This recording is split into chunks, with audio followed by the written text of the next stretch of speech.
The Mediterranean is a closed basin between the Bosphorus Strait and the Strait of Gibraltar.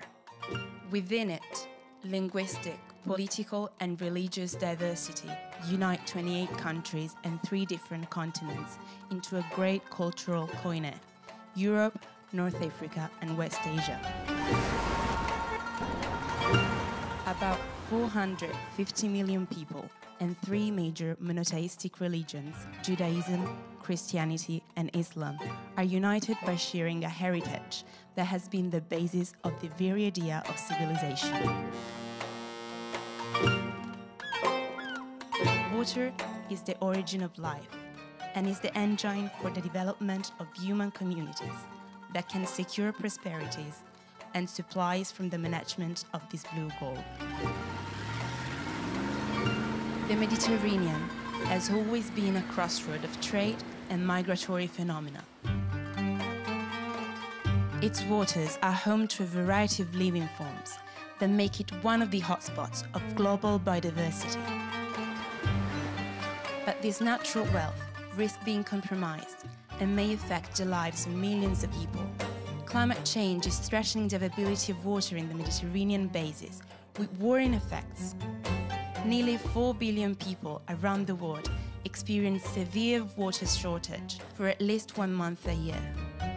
The world's population is growing at a high rate, aided by the development of urban areas, new exodus, and high birth rates in some areas of the world. This also contributes to critical issues on the waterfront. Therefore, the Campania region wants to bring Mediterranean countries together to debate the hot topics and future challenges that will affect our liquid continent.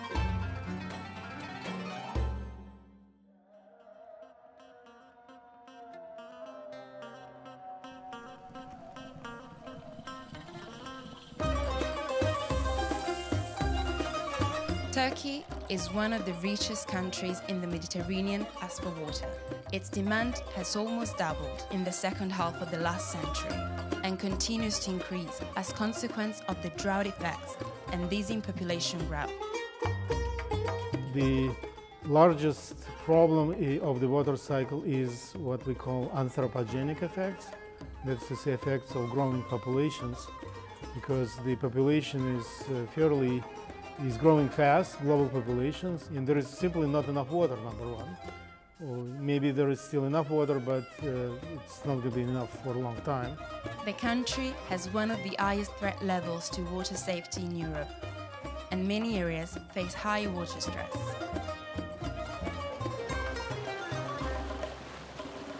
Although these precious resources remain abundant, rainfall and accumulations in reservoirs are set to decrease.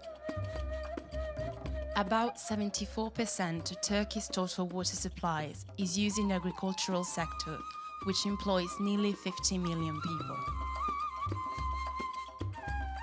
The first project related to water management dates back to 1970s in the region of southeastern Anatolia. It is a set of 22 dams, 19 hydroelectric power plants, and an extensive irrigation system that exploits the Tigris and Euphrates rivers. The aim of this project was to promote the development of rural areas and increase the production of electricity.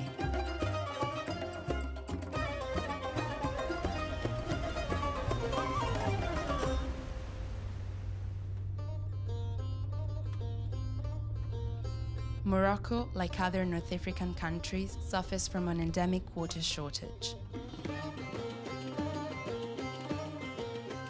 In this country, the water cycle is complicated and leads to a constant reduction in groundwater reserves.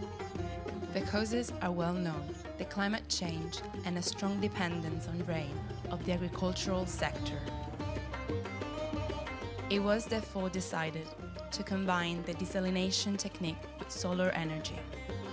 There's other technologies, but the leading technology at the moment, the most cost-effective, is membrane-based desalination. This is here to stay.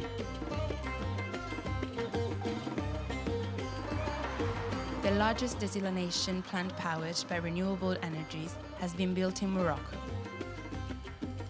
This revolutionary project aim to obtain drinking water for the population, as well as the water needed for crops around the city of Agadir, on the southern coast of the country. The energy is drawn from the solar plant of Ouarzazate, a suggestive city close to the Sahara Desert. From here, the high voltage cables that feed the new system with a reverse osmosis process run for about 400 kilometers. An innovative system that consists in passing the salt water through numerous filters that eliminate impurities and salts, making it drinkable and usable for irrigation. And I think the membranes for desalination will be used worldwide for a lot of treatment processes. This is the future for drinking water production. Sustainable desalination will make it possible to transform deserts and semi-arid areas into green and productive crops.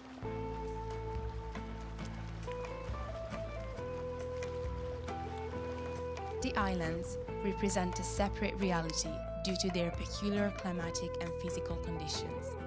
In the Greek ones, the problem of low rainfall is added to the semi-arid climate.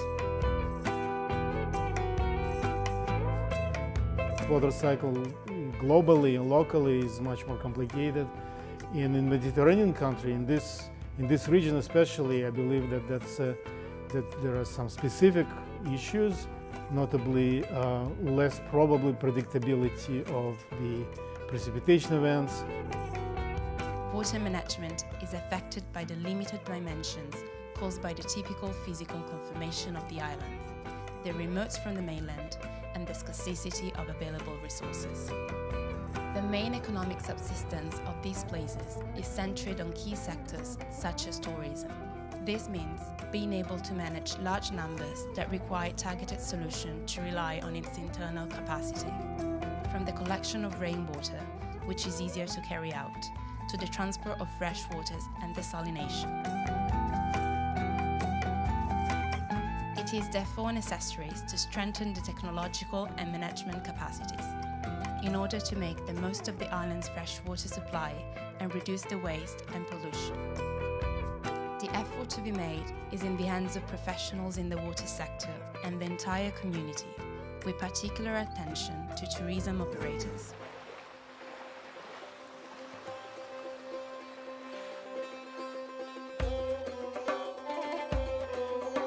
Like Turkey, Tunisia faces the growing problem of water management. In recent years, the scarcity of groundwater has become an emergency to be reckoned with. Freshwater resources have become increasingly limited due to the rise in demand and agricultural needs, which absorbs most of the current availability. From the end of the 1980s onwards, large volumes of investments have flowed into the collection and reuse of wastewater and the construction of dams and wells at different depths. Financial and technical cooperation between the public and private sector was then launched in the country in order to implement shared policies for a better management and protection of water resources. As any Mediterranean country, the water scarcity is a huge environmental issue, in a sense that the resource of water is really limited, so we need to address this issue, and we should think that usually, for instance, groundwater is potential drinking water. So if it's that groundwater is contaminated or any water body is contaminated, we should deal with that. Tunisia is thus able to export its know-how to other regions of Africa and the Middle East. The country remains the main consumer of water in the entire European Mediterranean area. Therefore, it will have to continue on the path of implementing virtuous action in order to meet its internal growth needs.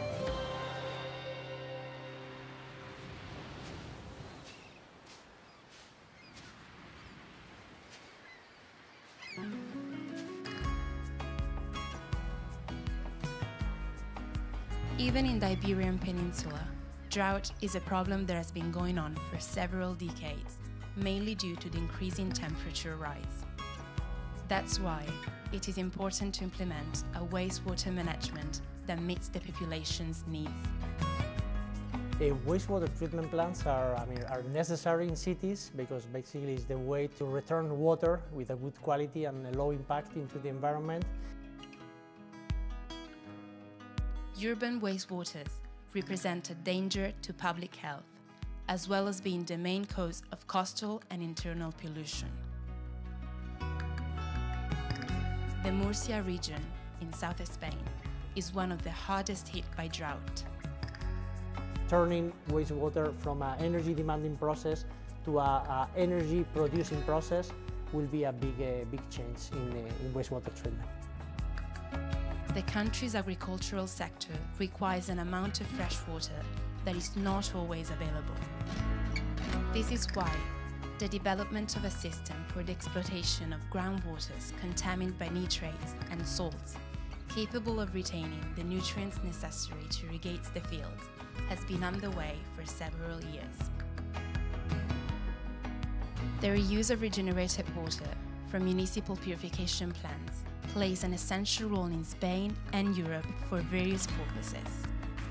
In fact, it guarantees the elimination of pathogens and other components from the waters and ensures a sustainable and safe support for future generations.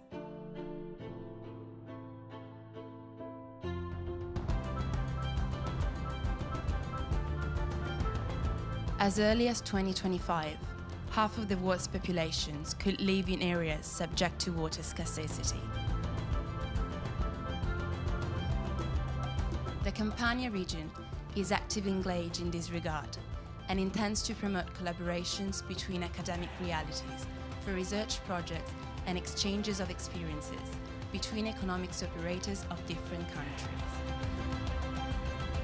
On these issues, Naples, which for centuries has played a pivotal role in history and culture, could become the engine and center of gravity of a new, advanced and sustainable Mediterranean.